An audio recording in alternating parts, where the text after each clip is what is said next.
Halo rekan-rekan semua, perkenalkan nama saya Muhammad Algani Raya. Saya saat ini mahasiswa tingkat akhir jurusan Cybersecurity dari Universitas Bina Nusantara. Sebelumnya, saya ingin mengucapkan terima kasih kepada rekan-rekan semua karena telah meluangkan waktunya untuk mengisi form wawancara ini. Wawancara ini tuh terkait hasil dari proyek yang saya jadikan tugas akhir untuk tugas kelulusan perkuliahan saya kali ini. Nah, jadi pada sesi video kali ini, sebelum saya melakukan demo mengenai hasil proyek saya akan menjelaskan dulu ya apa yang saya buat, apa latar belakang dari eh, case yang diangkat dari hasil dari proyek ini gitu. Dan juga nanti bakal ada demo gitu. Setelah video demo ini berakhir, nanti di halaman form selanjutnya akan ada beberapa pertanyaan yang saya harap kepada rekan-rekan semua untuk bisa memberikan penilaian yang sejujur-jujurnya, itu entah dari bagaimana sistem itu bekerja, atau entah dari UI, atau intinya sejujur-jujurnya eh, dari hasil proyek yang saya, dari hasil proyek tugas akhir saya ini. Nah, apa sih proyek yang saya buat gitu. Jadi untuk tugas akhir ini saya membuat suatu sistem DNS security gitu. DNS security yang menggunakan role based access control untuk akses internetnya gitu. Nah, jadi gimana gitu kan.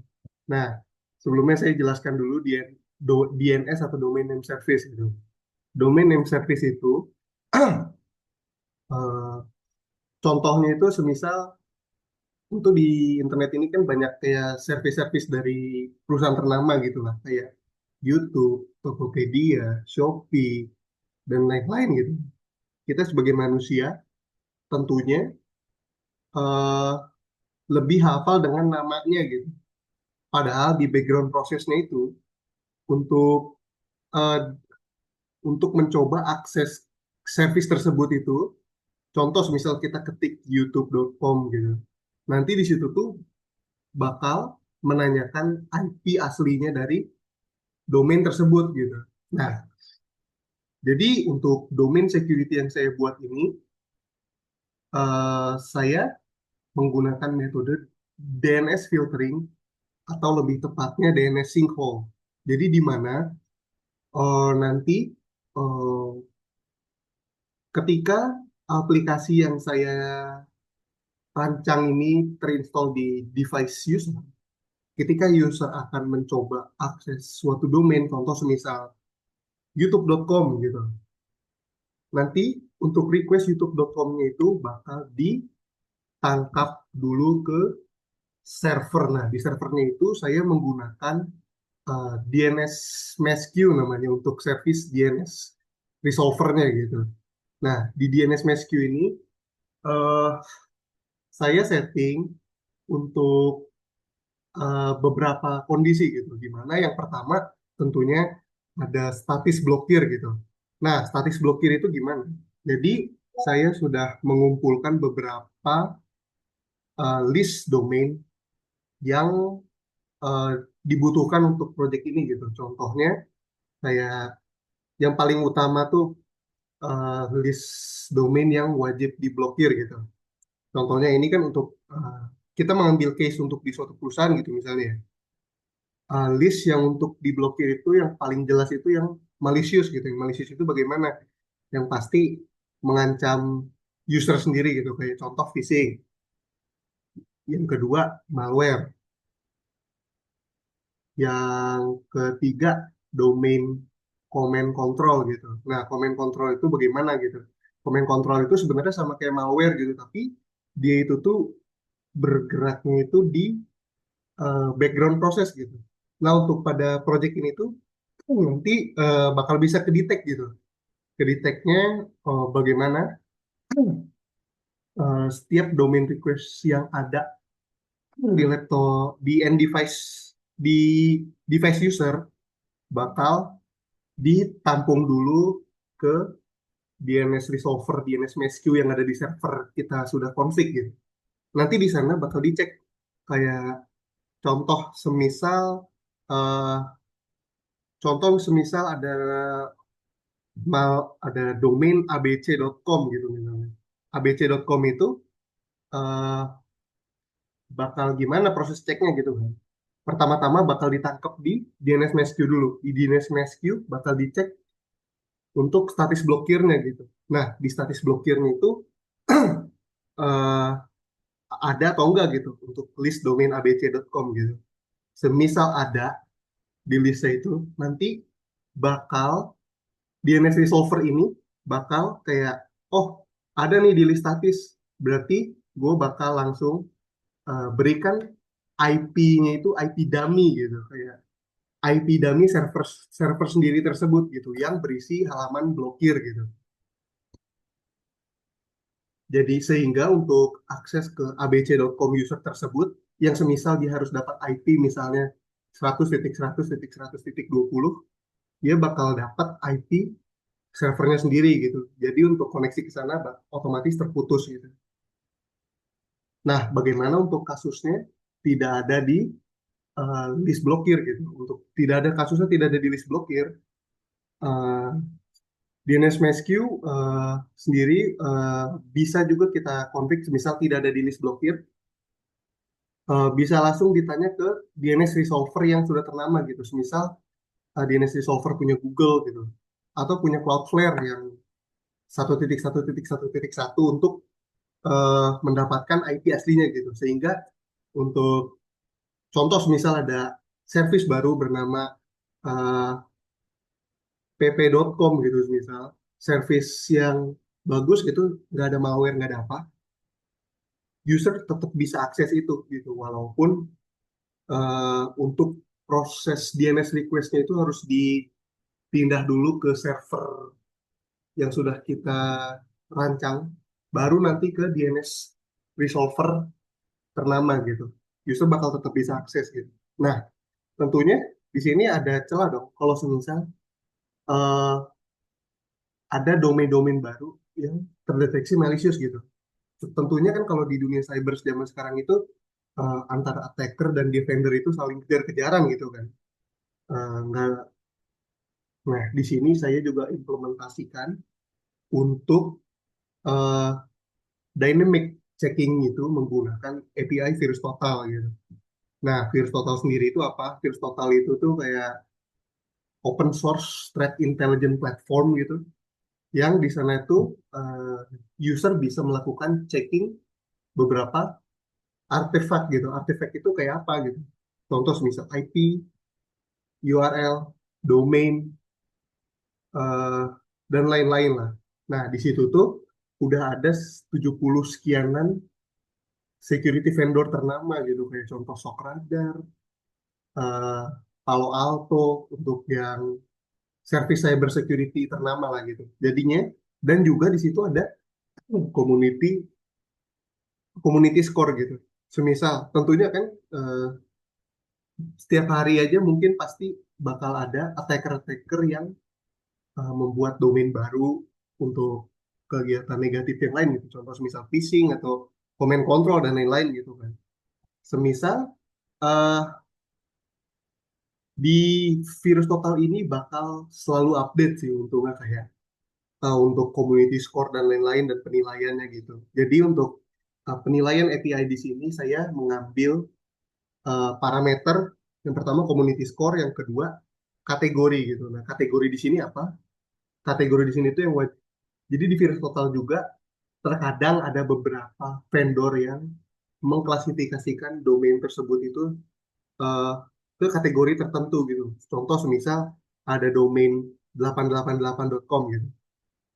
Itu kan domain gambling gitu kan. Kalau contoh ini sebagai domain gambling gitu. Nah, di virus total semisal kita cek domain tersebut, nanti kita bisa kelihatan ada Contohnya website gambling kah, malware kah, phishing kah, atau apakah gitu. Nah, di sini eh, kita juga kita juga menggunakan parameter itu sih. Jadi dua gitu untuk checkingnya. Prosesnya gimana? Sama sebenarnya kayak tadi. eh Ketika user request contoh 888.com gitu. Request tersebut bakal di-checking eh, di DNS queue gitu. Status blokirnya. Apakah ada 888.com gitu. Contoh tidak ada gitu kan. Nah, pas nggak ada, dia bakal checking eh, bakal memanggil API virus total untuk checking apakah domain ini community score-nya lebih dari satu atau termasuk dalam kategori-kategori tertentu gitu. Contoh kalau yang dari project saya buat itu kategori-kategori yang diblokir itu kayak online gambling, betting, malware, phishing, pornografi, games, dan lain-lain gitu. Yang tentunya berhubungan dengan masalah security dan juga produktivitas penggunaan internet gitu, terutama di lingkungan korporat gitu kan. Semisal dia request dia aman, berarti ya udah gitu, nggak ada proses apa-apa gitu.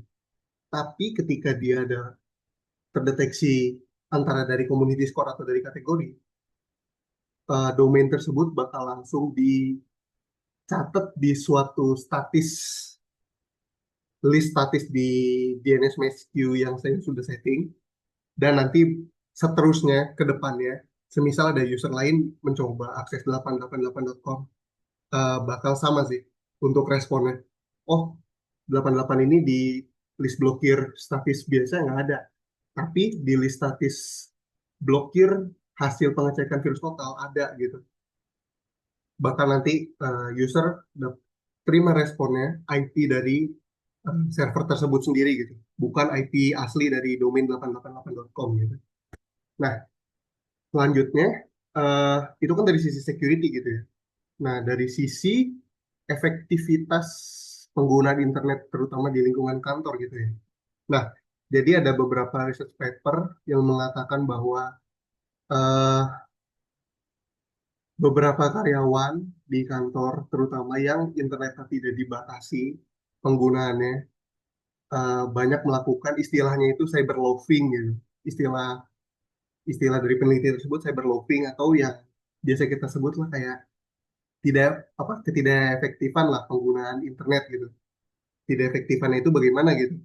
Kan semisal di kantor itu eh, banyak ada terdiri dari beberapa departemen gitu ya. Contoh ada dari departemen IT, ada dari departemen corporate, dari departemen sosial media gitu kan. Nah, tentunya untuk akses internetnya itu eh, bisa dibilang berbeda-beda gitu.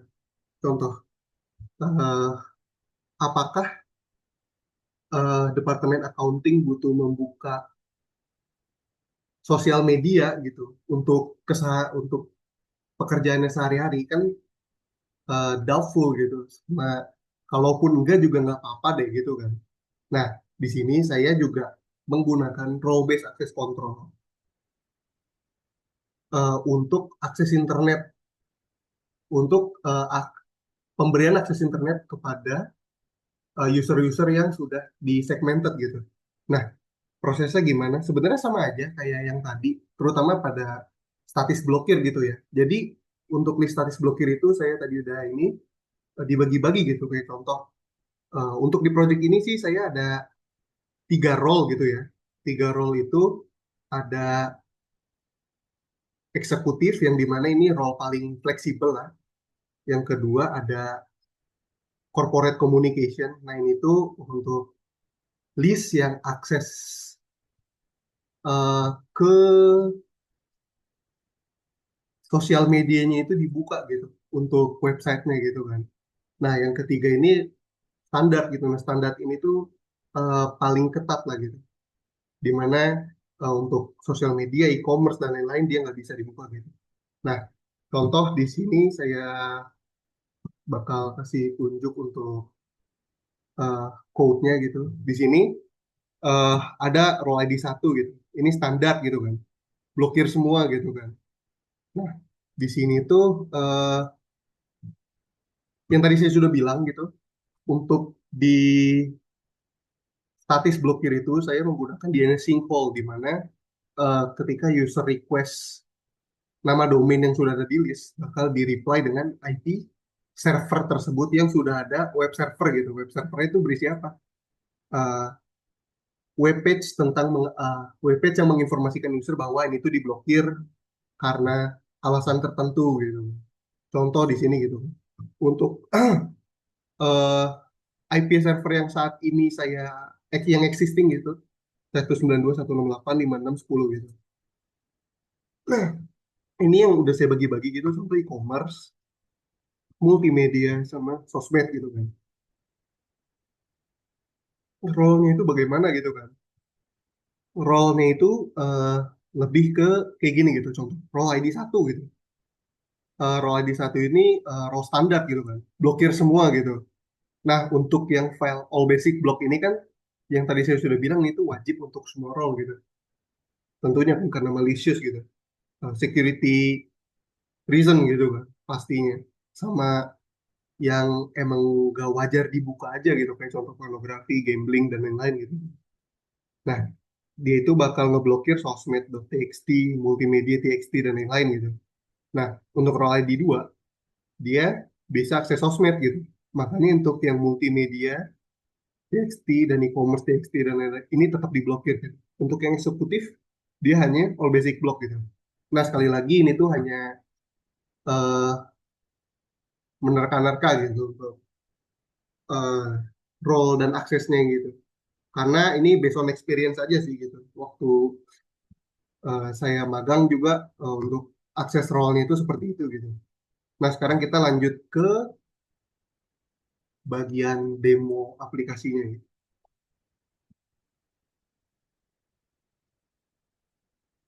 Nah, bagaimana sih tampilan aplikasinya gitu kan. Nah, jadi aplikasinya itu eh, ketika aplikasinya ini berjalan bakal user atau klien lah atau pengguna gitu maksudnya bakal ditampilkan suatu login page yang berisi kredensial usernya sendiri gitu. Jadi yang tadi saya sudah bilang gitu, role usernya itu tuh berdasarkan kredensial usernya gitu, yang ada di database gitu. Kalau saat ini eh, contoh deh, ini kan belum login gitu. Nah, untuk security reason, karena ini belum login, nah saya menerapkan juga sistem fail safe. Nah, fail safe itu di mana? Self fail safe itu bagaimana gitu? Fail safe itu tuh kondisi di mana ketika user belum login, uh, sistem bakal langsung menerapkan uh, keamanan yang paling ketat gitu. Keamanan yang paling ketat yang mana gitu? Berdasarkan tiga role yang tadi gitu. Tentunya yang standar gitu kan. Yang standar tuh diblokir semua gitu untuk akses-aksesnya. Nah, sekarang kita coba contoh ya untuk kita akses ke suatu domain gitu. Contoh, kita ambil contoh ke mana? Oh, basic block deh. Kita ambil, wah, kita ambil contoh, kita cari aja yang sekiranya phishing gitu. CSGO tuh banyak. Contohnya yang ini deh, contoh CSGOK Money gitu kan. CSGOK Money itu di sini masuk ke dalam, sehingga saya sih phishing gitu. Soalnya eh, kayak clickbait juga sih sebenarnya, kayak clickbait ke user-user gitu. CSGOK.money gitu kan. Nah, kita bakalan coba akses. Nah, yang tadi saya sudah bilang, ketika user bakal akses csgok.money yang ada sebentar, saya bakal show eh, di bagian apanya? Di bagian servernya sebentar. Jadi ketika user yang sudah mencoba akses csgo.money, dia bakal langsung keblokir gitu kan untuk akses ininya gitu. Bakal ngerespon IP aslinya server itu, contoh 192.168.56.10. Nah, ini kan website web page blokir gitu. Kayak your connection request due to potential malicious activity of company policy gitu. Nah, sekarang kita contoh eh status blokir yang lain gitu. Contohnya apa? Contoh e-commerce deh, apa adidas.com gitu. Adidas.com gitu kan. Nah, untuk mencoba akses adidas.com bakal nggak bisa gitu kan. Kita coba lagi apa di sini ya. Eh Shopify.com coba. Coba. Eh, Shopify.com. Nah, ini juga nggak bisa kan. Kita coba lagi geser ke ses yang lain gitu. Multimedia gitu contohnya. Eh, apa nih? Kita contoh ini aja deh. Ngasal. Tescoffee.com. Apa nih juga nggak tahu.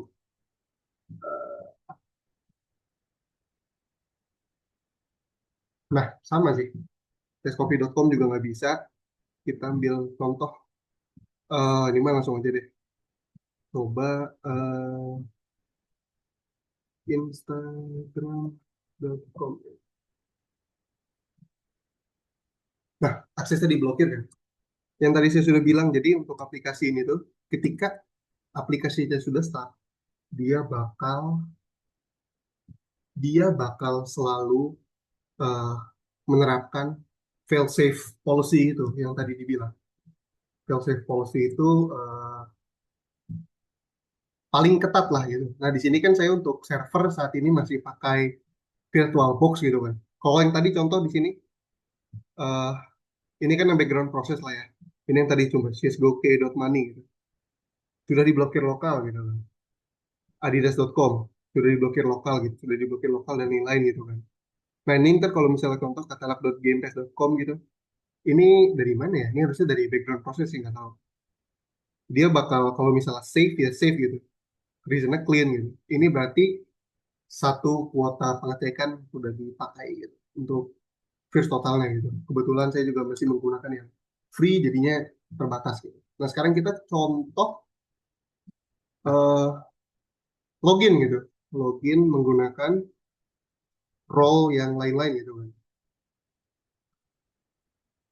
Nah di sini untuk role yang wajibin, saya sih setting, wah ini kenapa nih?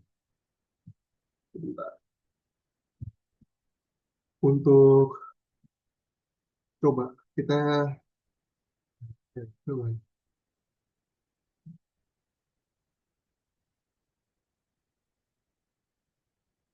Nah kita coba login menggunakan user Laninda gitu kan. Contoh atas nama Laninda gitu kan. Nah, ini merupakan tampilan utama juga. Ini sebenarnya tampilan utama dari aplikasi ini gitu. Tampilan utamanya seperti apa? Ada informasi mengenai contoh nih user Laninda itu role-nya apa? Corporate gitu kan. Ya udah, berarti dia eh, seperti yang tadi kita jelaskan, dia bisa akses sosial media gitu kan. Nah, di sini tuh tampilannya ada apa aja? Di sini tuh contoh ada summary gitu.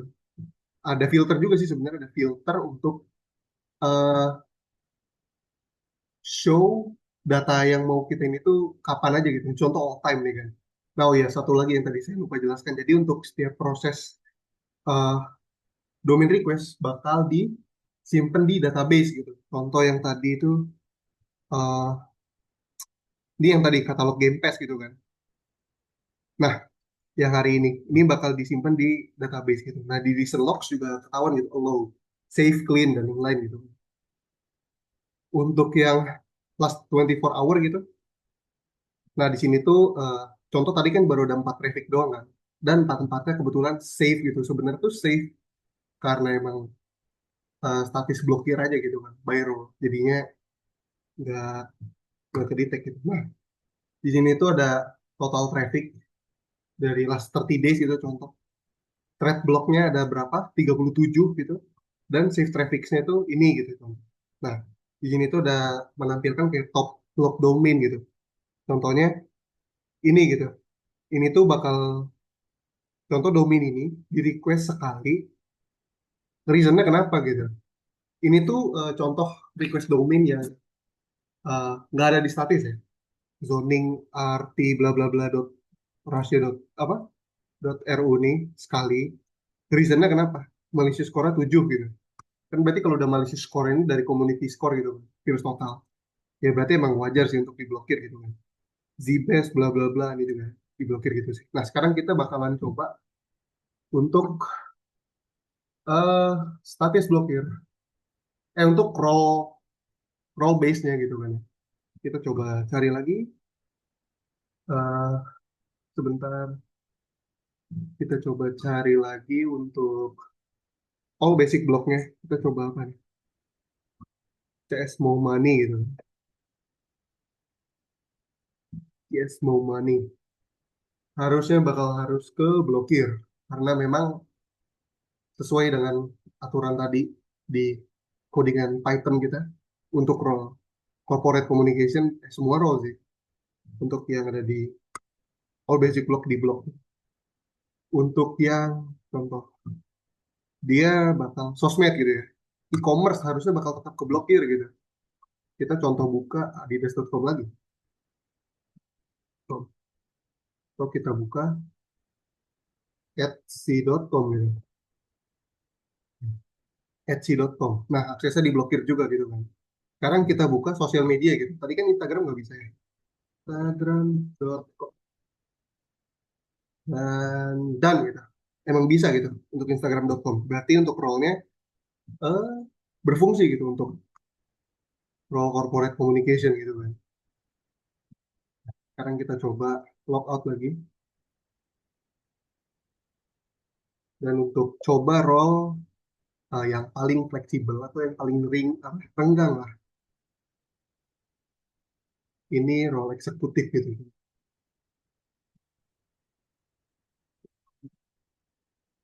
Oh iya, untuk setiap logout juga bakal ini ya, kayak misalnya user tadi dari Ladinda logout bakal role-nya bakal berubah lagi gitu. Kayak contoh dari corporate bakal jadi ke standar lagi. Nah, kalau dia login ke extra, kalau ini kan eksekutif, role-nya bakal berubah lagi gitu untuk role-nya. Bakal jadi eksekutif gitu. Kalau kita buka lagi. Tadi apa sih? CS mau money ya harusnya tetap keblokir.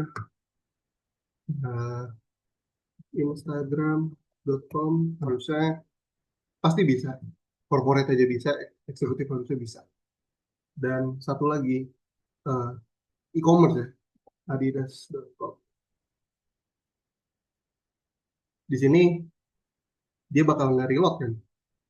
Uh, dan dia emang prosesnya itu jadi status blokirnya itu dijadiin satu dan service DNS MesQ-nya bakal di reload gitu jadinya untuk setiap perpindahan role bakal policy-nya itu bakal beneran berubah gitu kan contoh kayak gini lah kecil lah gitu sih nah eh, sekarang kita bakal contohin balik lagi ke standar gitu ini Anda kembali ke mode standar kita bakal cobain sorry apa nih tadi yes mau ya adidas.com harusnya ke blokir. Ya, berarti untuk crawl-nya masih bisa gitu. Nah, sebenarnya kita buka Adidas gitu kan. Jangan Adidas. Apa ya? Eh, nah, contoh gini deh. Ini kan by adidas.com gitu kan. Untuk kekurangan projectnya sendiri itu sebenarnya ada di ini sih, konfigurasi apanya Nginx tadi kan untuk web server ini kan saya masih pakai Nginx gitu kan. Masih pakai port 80 aja gitu.